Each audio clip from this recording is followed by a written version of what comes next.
I send my warmest wishes to Muslims around the world and here in the United Kingdom who are celebrating Eid al-Adha this week.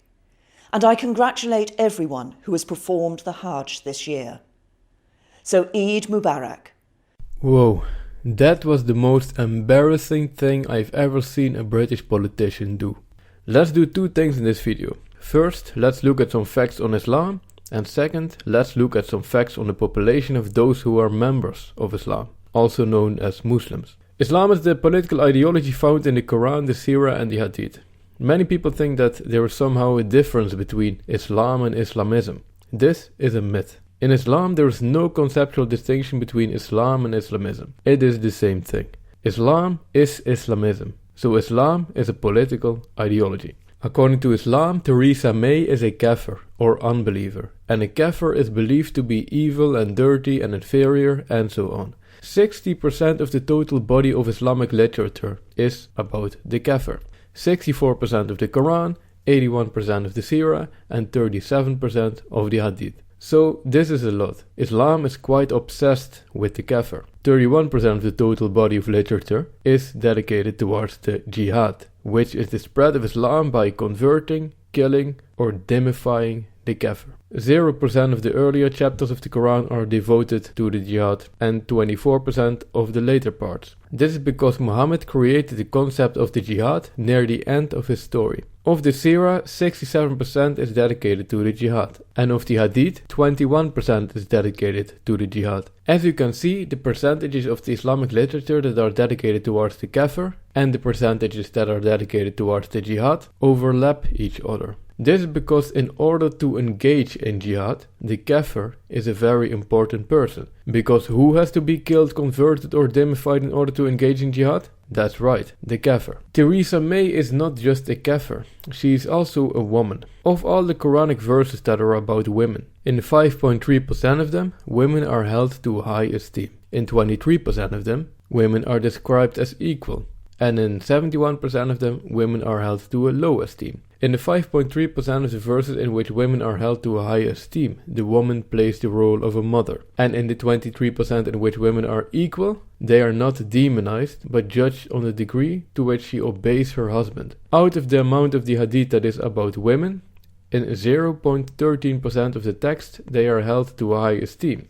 In 7.1%, they are held to an equal esteem. And in 93% of the text, they are held to a low esteem. So here we have a kafir woman who is pampering members of the Islam ideology.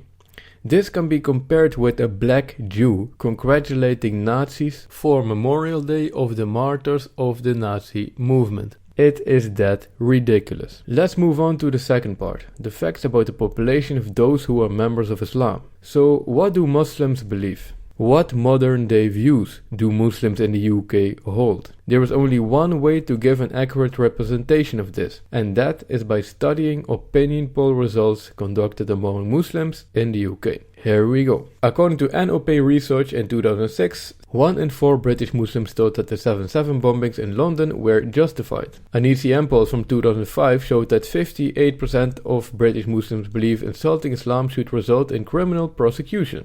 1 year later, in 2006, ECM poll showed that 40% of British Muslims want Sharia in the United Kingdom, and that 68% of British Muslims support the arrest and prosecution of anyone who insults Islam. Also, the research showed that 62% of British Muslims do not believe in the protection of the freedom of expression. ECM poll of 2016 showed that 2 out of 3 British Muslims would not report a terror plot to the police. According to the Policy Exchange think tank 2016, only half of British Muslims would not report a terror plot to the police. 2 out of 5 would support the introduction of Sharia law, 40% support gender-segregated classrooms, and 44% supported schools being able to force girls to wear Islamic dress. Force.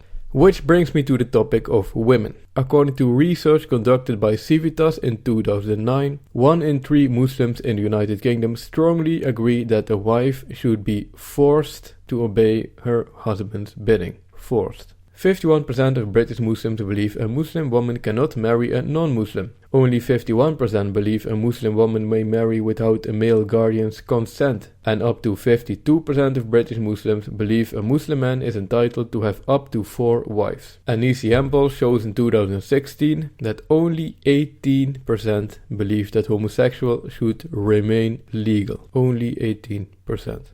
So, are all these shocking beliefs a result of Islam? Or are they just some kind of group of people who are not really Muslims, but they have this special alternative, more radical version of Islam? The harsh reality is that the ones holding the shocking opinions are, in fact, the real and genuine members of Islam, also known as Muslims. According to Pew Research 2013, there is a positive correlation between the amount of praying and the support for Sharia. The same was found by some leftist researcher in the Netherlands, who then failed to report these findings because leftist researchers are crooks. She found that there is a positive correlation between religiosity and support for political Islam, which makes sense, because as I already mentioned, Islam is Islamism. It is the same thing. These views are not quote-unquote radical. They are just Islamic. This is Islam. It is simply what we have imported. This is not some far-right fantasy. This is the reality. So why is there such a problem with the integration of Muslims in the UK and in literally every other Western country? Why is this even an issue?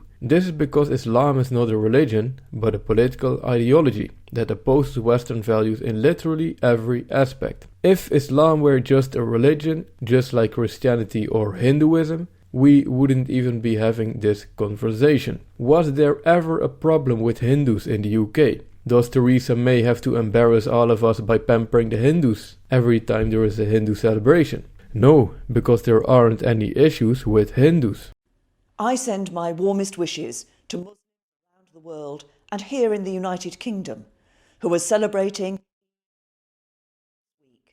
So, does pampering members of Islam work? Do you think they'll suddenly integrate because of this embarrassment? I will tell you a little secret. The answer is no. From the perspective of Islam, this circus act is a sign of weakness. They view the UK and the rest of Europe as weak. Islam doesn't respect politeness and openness and inclusiveness and tolerance. It only respects strength.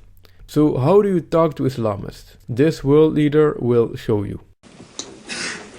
Если вы хотите совсем уж стать исламским радикалом и готовы пойти на то, чтобы сделать себе обрезание, то я вас приглашаю в Москву. У нас много конференций, у нас есть специалисты и по этому вопросу.